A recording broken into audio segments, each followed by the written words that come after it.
Olá, mais um programa Educação Financeira. Seja muito bem-vindo. Convidei o Ozevaldo. Ozevaldo, muito obrigado pela sua presença.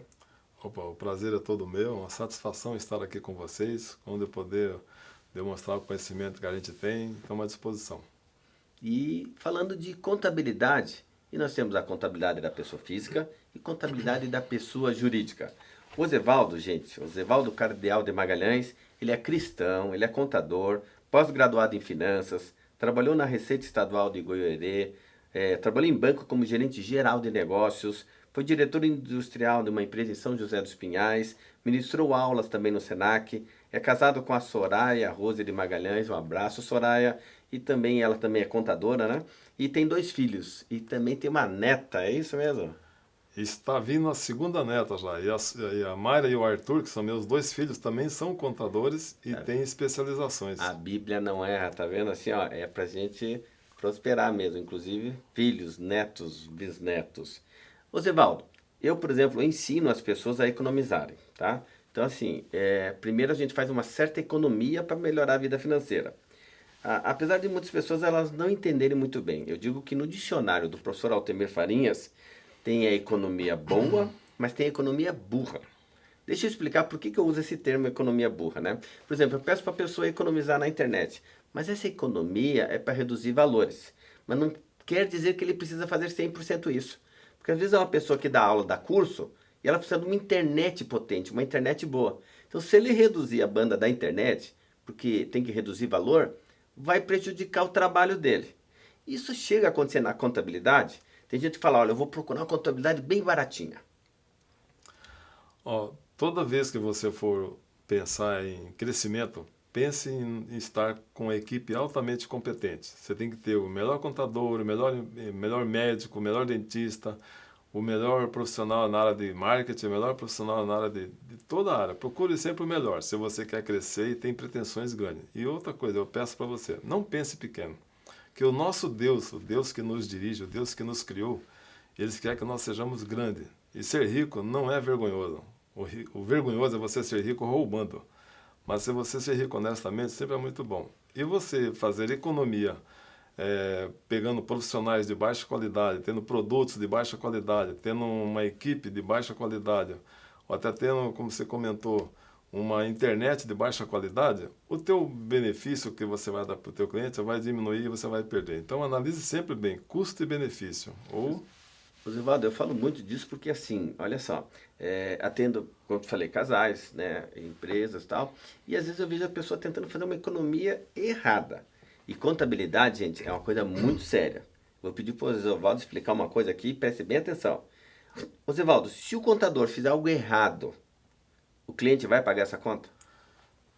tem a código de ética, tem os princípios da contabilidade e tem o Conselho Regional dos Contadores que pode defender o contribuinte ou o cliente da pessoa jurídica de qualquer erro que o contador venha a fazer. E tem muitos contadores sendo penalizados por incompetência ou por ter prejudicado o seu cliente. Então, Mas deixa eu te falar, olha só, por exemplo, assim, a contabilidade não verificou alguma coisa, né?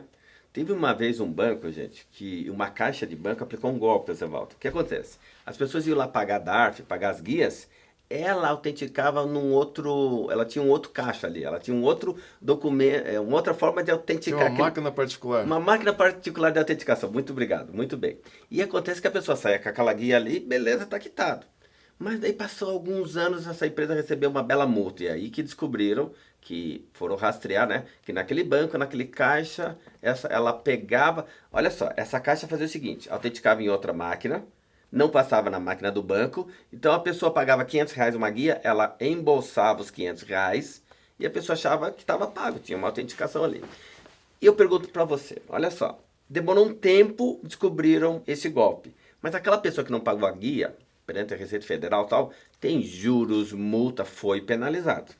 Ok? O contador não deveria estar auxiliado, olhado assim, ó, vamos tirar uma certidão, vamos ver. Ó, é que tem clientes que não pagam seus honorários em dias, não só para o contador, como para o advogado ou para o médico, e fica sempre pagando em atraso. Ou seja, o profissional que foi habilitado para atender essa pessoa, a trabalhar até com má vontade. Mas se o contador tiver com o horário em dia, ou o profissional que você contratar tiver em dia, ele vai defender você. Então, o contador vai analisar se as guias estão em dia, se está o pagamento em dia. Mas o cliente que habitualmente ele não paga os seus impostos em dia, o contador não tem a obrigação de ficar acompanhando. Mas se você pedir para o seu contador que você quer a tua contabilidade regular e os impostos em dia e que você não admite atraso, que não quer pagar juro, o contador pode mensalmente mandar para você uma certidão negativa de todos os órgãos.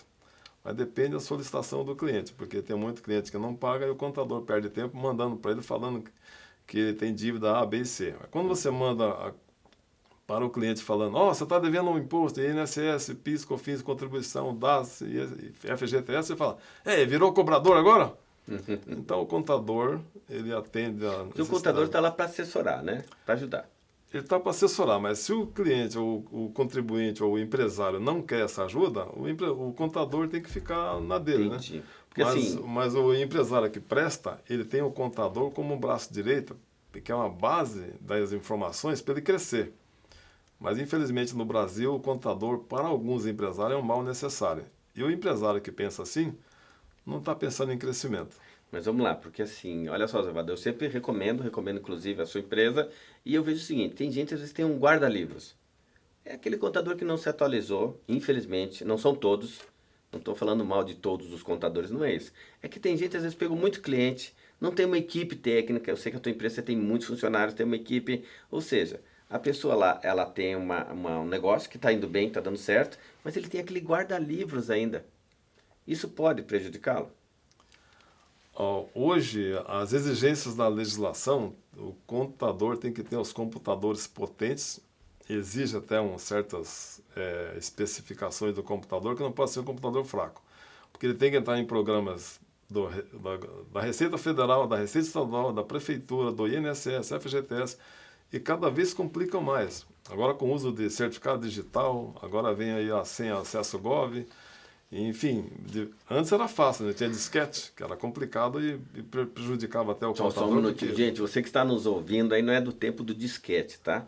Disquete é esse antigo, hein, Eduardo? Então, o disquete prejudicava muito, porque você ia lá no banco, pegava o disquete, ia lá no computador, o disquete estava vazio. Tinha que voltar no banco, o banco ficava em fila e tudo mais. Depois veio o CD, DVD, pendrive, e agora estamos falando em nuvem. Então, hoje, o contador que não se atualiza, infelizmente, está fora do mercado e tende a prejudicar o cliente. Atualização de técnica, né, com software, com hardware, mas atualização também técnica no sentido de ver as mudanças na legislação. Se você não tiver um software ou até uma consultoria, uma assessoria contábil para te superar as suas dificuldades, aquilo que você não sabe, é melhor sair do mercado. E tem muito contador fechando as portas aí, não é por incompetência, é pelos custos de manutenção no escritório de contabilidade. Aí ele quer aumentar o honorário, o cliente fala, eu estou ferrado, e como é que você quer aumentar meu honorário? Se eu não aumentar o seu honorário, eu fecho. E se aumentar o honorário, fecha as portas do cliente, do empresário. Então fica aquela guerra. Fica um impasse. Mas o contador, se não se modernizar e não se atualizar, está fora do mercado. O assunto de hoje é contabilidade, por quê? Nós temos a contabilidade, como eu falei, pessoa física. Você tem que ter a tua planilha de planejamento financeiro familiar. Na ponta do lápis, cuidar de água, luz, telefone, cuidar lá dos gastos de internet, plano de saúde, todos os seus gastos. Por quê? Aquilo é um mapa financeiro que vai ajudá-lo a saber, assim, vai sobrar dinheiro para o próximo mês, ou talvez para o próximo ano. E eu sempre recomendo que faça o seguinte, projete os próximos 12 meses. Mas quando a pessoa tem essa contabilidade física, ela está cuidando das suas finanças. Mas também a pessoa tem uma empresa, então tem que cuidar da contabilidade dessa empresa, que também vai consumir água, telefone, internet, só que daí tem impostos, aí tem RH, aí envolve outros fatores que eu preciso de uma equipe técnica para me ajudar. E aí que entra o contador, né, Osvaldo? E como nós estamos falando, contabilidade, gente, não é que é cara ou barata. Eu digo que a contabilidade ou ela é competente ou ela é incompetente. Ou seja, ela vale o preço que você está pagando. Como o Osvaldo falou, investe em computadores, investe em funcionários, investe em software, quer dizer, tem investimento ali. Tem também investimento em treinamento, em consultoria. Enfim, você tem uma série de investimentos que é obrigatório a fazer na contabilidade e os cursos. Ao ano 2020, a Receita Estadual fez 400 leis mudando os impostos do Estado. Se o contador não se atualizar, ver qual que mexe com ele, qual que mexe com o contribuinte dele, com o cliente dele, o contador está prejudicando o cliente dele. Ótimo. Então, olha só, por isso que eu falei de guarda-livros. Quando a gente fala guarda-livros, era um nome antigo, aquela pessoa antes que só fazia algumas anotações. É muito mais do que fazer algumas anotações. É assessorar o empresário, assessorar essa empresa. Ô, Zevaldo, é muito fácil abrir uma empresa hoje no Brasil? Hoje tem uma grande disputa entre São Paulo e Paraná sobre a agilidade. Estão falando em abrir empresa em um dia. Opa, peraí, fala aqui para nossa câmera. Gente, vocês estão vendo? Abriu uma empresa em um dia. Explica aqui, Zevaldo. Antes para abrir uma empresa, você tinha que recorrer bem muito antes, 50 anos atrás. Você tinha que ir na polícia estadual, federal, municipal, junta comercial, cartório, protesto, títulos, tudo você tinha que pegar uma certidão falando que você é uma pessoa apta ao mercado de ser empresário, que nada impede ele de trabalhar no mercado com atividades mercantis. Hoje, no contrato social, você coloca lá, eu declaro que não tenho nada que me impeça que eu seja um empresário. E a Junta Comercial do Paraná está muito eficiente hoje, que a briga de abrir empresa em 2 dias. Mas depende de ter toda a documentação, todas as informações na mão do contador, para o contador colocar isso para funcionar. Então, abrir empresa, contabilmente, os registros, é rápido.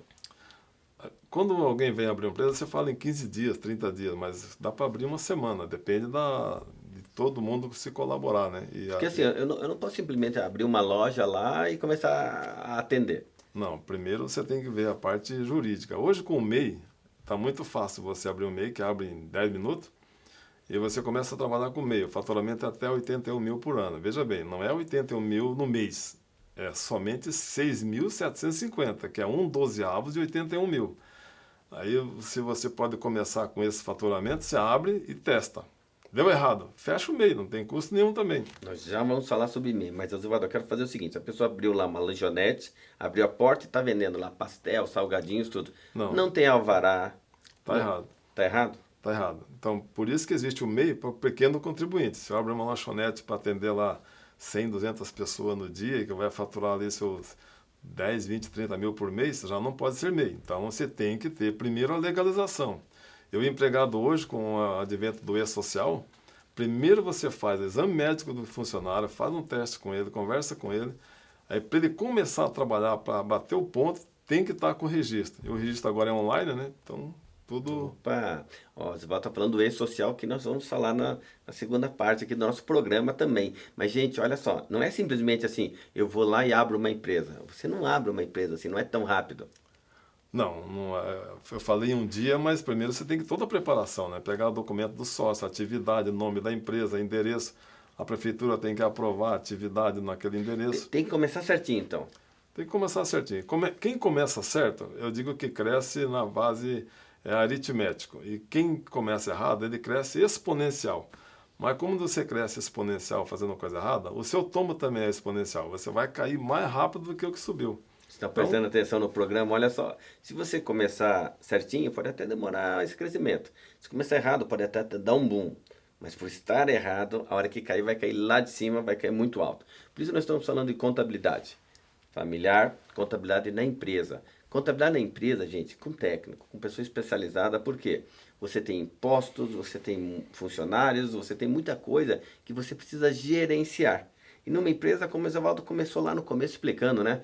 Você não começa uma empresa para dar errado, começa uma empresa grande para dar certo. Então vai ter seus gerentes, seus diretores, seus vendedores, sua equipe, e inclusive nos bastidores, os fornecedores, os contadores, quer dizer, essa equipe, a contabilidade que vai ajudar você a calcular, a pagar os impostos em dia, a ter as certidões como você precisa.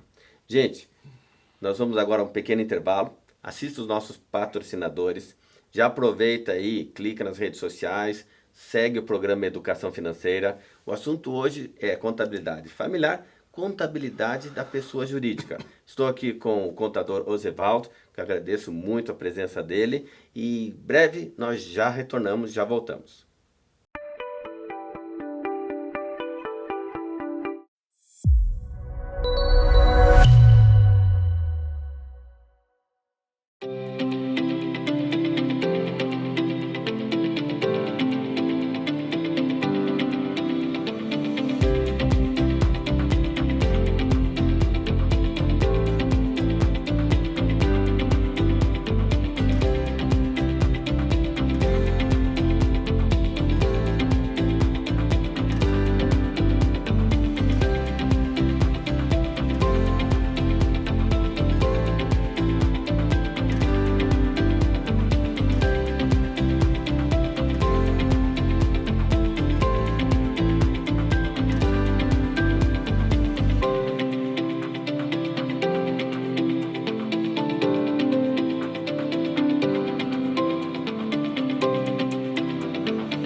Voltamos com o programa Educação Financeira, falando hoje sobre contabilidade, tanto nas suas finanças pessoais quanto na empresa.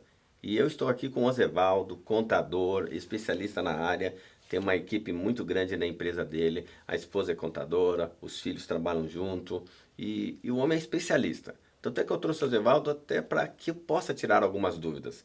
Ozevaldo, a pessoa ela é MEI, ela precisa de contador? Na verdade, o MEI não precisa de contador. Os meios eletrônicos que a Receita Federal informa, não há necessidade para você tocar o MEI. Mas é importante você ter uma assessoria de um contador na hora de uma emissão de uma nota, ver se está correto ou não, se coloca imposto ou não, o que você deve fazer, como fazer, onde entrar. E o contador que tem a facilidade, ele pode te orientar. Então, o contador cobra aí na faixa de R$ 30 por mês? Não, não é R$ 30 por mês. Cobra um valor X por ano. No meu escritório, nós trabalhamos em mais de 20 pessoas lá, para atender todos os diversos ramos, tanto só em Curitiba como fora. Quais ramos são? Para ser comércio, serviço, indústria, importação, exportação, e-commerce, o que representação comercial. Inclusive MEI. Inclusive MEI. O MEI eu cobro R$ 360 por ano. Opa, pera aí, olha aí, ó. Você que está me ouvindo. Eu tenho um rapaz que eu estou ajudando ele e ele é MEI. E para vocês terem uma ideia, o contador está cobrando R$ 180 por dúvida, quando ele precisa emitir uma nota, emitir uma certidão, que às vezes ele não tem tempo de emitir uma certidão estadual, municipal, porque para participar de licitação ou para participar às vezes do evento numa grande empresa, essa empresa ela te contrata, mas vai tirar as certidões. Você está me dizendo que você vai cobrar 360 por ano? Para atender o MEI. Tem clientes que têm MEI e usa o escritório todo mês 3, 4, 5, 10 vezes. Mas como é que eu vou cobrar do MEI se ele está querendo crescer, está aprendendo a trabalhar? Esse é o objetivo do MEI, você se preparar para ser um grande empresário de amanhã. Então, Peraí, repete para nossa câmera. Você que é MEI, escuta isso.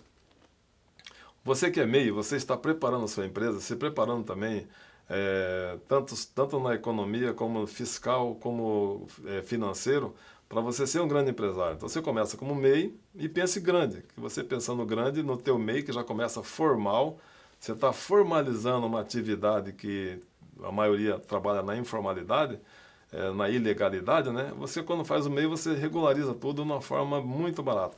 Você pode emitir até 1.750 por mês de nota, você pode contratar um empregado pagando o salário mínimo ou piso da categoria. Inclusive, você pode registrar o seu cônjuge. Opa, pera aí, que né, já vamos falar sobre tudo isso. Você está me dizendo o seguinte, que é melhor então ser MEI para eu ser legalizado. Então você está dizendo que o MEI é o grande empresário de amanhã. Então quer dizer, a pessoa montou lá uma lanchonete, está vendendo seus salgadinhos, mas daqui a pouco o negócio cresceu e ele vira um restaurante. Então é o seguinte, ele já está faturamento muito maior do que MEI, então ele vai deixar de ser MEI. Mas se ele tiver a contabilidade, essa assessoria, ele vai deixar de ser MEI, né, ter esse suporte contábil e ele vai poder fazer tudo certinho. É fácil migrar de MEI para um próximo patamar? Nesse caso, você vai precisar de um contador, né, para fazer a migração de MEI para firma, para microempresa. Então, a grande diferença entre MEI e microempresa. O MEI é microempreendedor individual, aquele que trabalha de forma ilegal. Quando ele regulariza, ele vai passar a ser um MEI. E a microempresa é uma empresa pequena, com faturamento até 4.360.000 no ano, e você vai ter todos os benefícios de uma empresa regularizada. E o MEI, na minha concepção, o MEI você está se preparando para ser empresário. O empresário hoje, quando já começa com uma empresa que fatura lá seus 40, 50 mil por mês, eles às vezes começam de uma forma sem preparação, sem planejar, e as empresas do Brasil, a maioria, não chega a um ano. Uma boa parte com 6 meses já fechou. E tem custo para abertura, custa R$1.000, R$1.500, R$2.000 para abrir uma empresa, para fechar é o dobro do valor. Então, o empresário no Brasil é sacrificado e sacramentado. Então, o MEI veio para solucionar esse problema. E falando em MEI? Você aprende a trabalhar como empresário, com baixo custo de abertura, e para fechar também é nada, e você treina a ser empresário. Então, mas, por exemplo, eu sou MEI, mas eu não sei nada de contabilidade. Eu sei comprar uma coisa e revender, só isso que eu sei fazer, né? Mas como MEI, quais os benefícios? O que mais? Você falou que dá para colocar empregado, o que mais? Dá para registrar? O MEI você pode...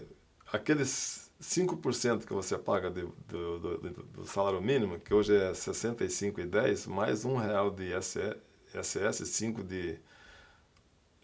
de ISS e 1 de comércio. Então você paga R$ 71,00 e você tem preparando para aposentadoria. Então você está pagando o DAS do MEI, aposentadoria sobre um salário mínimo. Mas para o empregado, a sua aposentadoria? Do proprietário do MEI, do proprietário patrão. do MEI. Ele Então, vai quer dizer, ter... um benefício é aposentadoria. E tem mais benefício? Tem. Ele pode, inclusive, eu estava acompanhando que você, quando vai numa concessionária, você pode comprar um carro zero com benefício fiscal por ser carro zero, vendendo para CNPJ. Ah, ele compra, por exemplo, o grande empresário ele pode comprar bens em nome da empresa, inclusive um carro, e tem um desconto por ser carro para pessoa jurídica. O MEI também tem acesso a isso? É que o MEI ele é um CNPJ, né? Ele é uma pessoa jurídica. Então, quando você vai numa concessionária comprar um veículo, ele fala, você tem CNPJ? Eu te dou um desconto de 10%, 20%. Depende da concessionária, o porcentagem do desconto é até maior. Ah, então, olha só, o MEI tem condição, é um dos benefícios, mas vai precisar ajuda de quem? Vai precisar ajuda do contador, porque o carro vai ter depreciação, vai estar lá registrado, tem tudo isso. Por isso que é bom ter um contador para auxiliá-lo com algumas dúvidas como essa questão. Mas se for um veículo comprado através do MEI e você comprar o veículo, não vai ter a depreciação não vai interferir. Então não precisa do contador ainda. É verdade, olha, o pensamento do empresário com o MEI. O MEI ainda não é esse grande empresário, ou seja, não paga tudo isso de impostos, tá? Outro benefício lá, ó. Tá bom, eu sou MEI, registrei um empregado. Eu não sabia que MEI poderia, digamos, ter um empregado. Quer dizer, a minha empresa começou a crescer um pouquinho mais, eu estou vendendo, eu contrato alguma... Eu sou um chaveiro. Chaveiro, faturo pouco lá, abri o MEI. Mas agora eu saí atender, eu tenho que fechar o chaveiro. Então, quer dizer, eu posso contratar um empregado? Pode. Não pode pagar mais do que um salário mínimo ou mais do que o piso da categoria. Mas então pode contratar um empregado, que é mais um benefício. Sim. Qual outro benefício por ser MEI? Aposentadoria. O MEI aposenta, se for homem, 65 anos e mulher, 62. Ele tem que ter no mínimo 15 anos de recolhimento e aposenta por um salário mínimo. Ok, que ele está fazendo os recolhimentos dele lá, né? Que ele já paga uma taxa única, é isso? Uma taxa única. E já ajuda também para aposentadoria. Tá. E é bom ser MEI, por exemplo, assim, tá bom, eu tenho direito a certidões, a documentações, porque às vezes uma empresa quer me contratar e quer nota fiscal. Eu não tenho nota fiscal. Sim, tem algumas atividades, algumas empresas não podem contratar MEI, porque o MEI, ele fala microempreendedor individual, ele é um autônomo, ele tem vida própria. Então, quando você vai trabalhar para uma empresa que deveria ser CLT, que você bate ponto, ou você trabalha das 8 a meio-dia, da 1 às 6 ou 5 horas, tem hora e tem patrão e tem alguém dando ordem para você, não pode ser MEI, tá? Então, o empresário que está usando o MEI é um subterfúgio, é um jeito ilegal de contratar um empregado CLT, e o juiz do Ministério do Trabalho, quando pega esse tipo de atitude, ele beneficia o empregado. Tá, mas a minha pergunta é assim, Zevaldo, olha só, eu não tenho nota fiscal, eu não sou MEI, mas uma empresa quer me contratar. Ela não vai me contratar. Entendeu? Por quê? Porque a empresa quer a nota fiscal. O MEI pode, ele emite nota fiscal? O MEI emite nota fiscal de serviço e de comércio também. O valor até 6.750 seria para comércio ou serviço, ou os dois, fazendo um meio a meio, ou total para um, total para o outro. Não pode passar 6.750, que é 81 mil por ano. Então é vantagem ser MEI, porque olha só, às vezes tem empresas que você quer atender, e essa empresa o quê? Ela vai pedir nota fiscal. Ela não quer um recibo, né? Ou não quer pagar o famoso, como é? RPA, que é RPA. Né? Porque tem mais tributação ali. É que uma empresa do lucro presumido ou lucro real, quando contrata um profissional autônomo, ele é pago por RPA, Recibo de Pagamento Autônomo. A empresa tem que pagar 20%, 25% ou até mais de INSS por estar contratando um serviço esporádico, que é o pagamento autônomo. Aí sim ele entra o serviço do MEI para algumas atividades que é permitida. Se você contrata alguém para fazer um serviço provisório, e ele pode fazer a hora que ele quiser, você contrata ele, eu quero que você faça tal coisa, você tem 24 horas, tem 3 dias, 4 dias, uma semana, um mês para fazer. Mas o cara trabalha quando quiser, pode trabalhar sábado, domingo, de madrugada, é problema dele, ele é um MEI. Ele pode dar nota fiscal para isso. Você imagina você, uma construtora, tem lá 300 empregados e coloca 300 MEI. Cadê a arrecadação do INSS? Cadê o benefício para o empregado? Então, quando o empresário não faz a coisa certa, ele está prejudicando o empregado. Uhum. Mas se eu sou uma empresa, por exemplo, quero contratar lá alguém para fazer um curso na minha empresa para os funcionários, e essa pessoa não é MEI, então eu vou pagar, digamos, R$ 1.000 mais 20% do RPA. Se a tua empresa não for do Simples Nacional, você tem que pagar o INSS, é 20%, e alguns têm também SAT e terceiros, que é seguro acidente de trabalho e terceiros, que Tá, dá mais mas 5 ou 8. resumidamente, então quer dizer, o que ia me custar 1.000 vai me custar 1.200. Agora o contrato, ó, a pessoa para dar o curso, mas ele é MEI. Então eu só vou pagar R$ 1.000 para ele.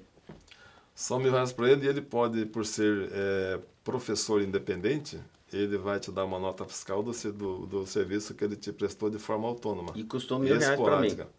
E está uma operação legal. Então, olha só, é vantagem ser MEI. Por isso que hoje a gente está falando de contabilidade, porque muitas pessoas às vezes é técnico em alguma coisa, trabalha muito bem naquilo que faz, só que não tem nota fiscal. E aqui nós estamos dizendo o seguinte, tem condição de você ser MEI, dentro desse faturamento que o Zevaldo está explicando aqui, e você conseguir emitir nota fiscal, certidões, até contratar um empregado, e vai ajudar na sua aposentadoria. Ô Zevaldo, qual que é o motivo de alguém procurar outro contador? Quem procura preço não está procurando qualidade. E com certeza esse que está procurando preço vai ter as dificuldades dele no futuro. E o contador também é um código de ética de que um contador não pode pegar o serviço do outro para cobrar o menor valor. Mas mesmo que ele ache um contador mais barato, se não for com experiência ou que tenha eficiência comprovada, não recomendo e não aconselho. Mas assim, eu falo assim, procurar o teu contador, porque às vezes eu vejo muita gente falando assim, porque agora eu entro na internet, tem contabilidade online, então é muito fácil eu lá fazer a contabilidade online. É fácil mesmo? As contabilidades online, legalmente, elas não são legalmente constituídas. Porém, os conselhos regionais do Brasil inteiro tentam acabar com elas e não conseguem porque eles, não sei por que motivos, não são atendidos dentro da legislação. Mas a contabilidade online, você não tem assessoria, você não tem atenção. Cada vez que você precisa de um balanço... Mas eles dizem que tem assessoria, é só ligar no telefone, tem vários Mas para contadores. tudo tem custo, né? Para fazer uma guia custa, para fazer um balanço custa e demora, né? Gente, então escuta aqui, olha só, é isso que eu queria chegar lá. Que às vezes o barato sai caro, por isso que lá no começo do programa eu falei exemplo da internet, né? Que eu chamo lá no meu dicionário Altemir Farinhas, da economia boa, mas a economia burra. Que é essa economia que eu vou fazer para ganhar um dinheirinho ali e vou mudar. Então às vezes eu acho que a contabilidade online para alguns funciona, né? Porque a pessoa ali também faz tanta pouca coisa que para ele funciona. Mas se ele quer realmente uma boa contabilidade, que é essa assessoria, né? De novo, emitir certidões. O que eu estou falando é com propriedade, tá? Eu atendo grandes empresas e multinacionais. Gente, eu tenho que tirar certidão para tudo quanto é lado. Eu tenho que apresentar de fundo de garantia de tudo que você imaginar de certidão para depois a empresa emitir um contrato para daí fazer essa contratação. Então, por exemplo, às vezes a pessoa muda de contador porque vai para online, vai pagar lá seus 50, 80, mas daí cada vez que ele pedir um serviço extra, vai ter uma taxinha adicional. Essa a dificuldade que tem hoje. Então você entra lá e fala, quero saber uma informação no online. Ele direciona você para algum outro site que tem a explicação da sua pergunta. Lá quando você tem um profissional para te atender quase que pessoalmente, ou um telefonema, ou uma ajuda, você tem um escritório físico para você visitar, tem gente para te assessorar, para fazer ou executar o serviço que você precisa, recomendo um escritório de contabilidade competente para te assessorar. E quando você tem uma equipe que te ajuda, você cresce e todo mundo cresce junto. Osivaldo, nós gravamos um programa anterior sobre imposto de renda, não vai dar tempo para falar hoje sobre isso, o tempo passou muito rápido, né? Estou aqui com o Osivaldo, a gente falou muito de contabilidade, mas, por exemplo, se alguma pessoa tiver dúvida, tanto com a contabilidade, né? Abrir uma empresa, fechar uma empresa, legalizar uma empresa, ou uma dúvida do imposto de renda, como é que eles vão achar você? Como é que acha a Soma Contabilidade?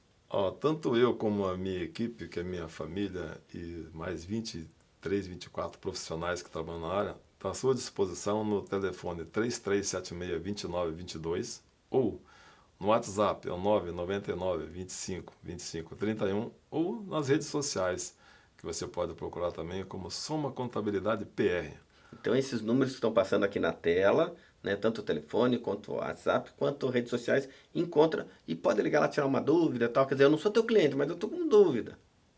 Teremos o maior prazer em atendê-los, porque eu sei que quando você nos procura é porque você está confiando no nosso trabalho. E quando você tem uma resposta que te convence ou é aquilo que você esperava, você com certeza vai nos procurar porque vai ter um bom atendimento.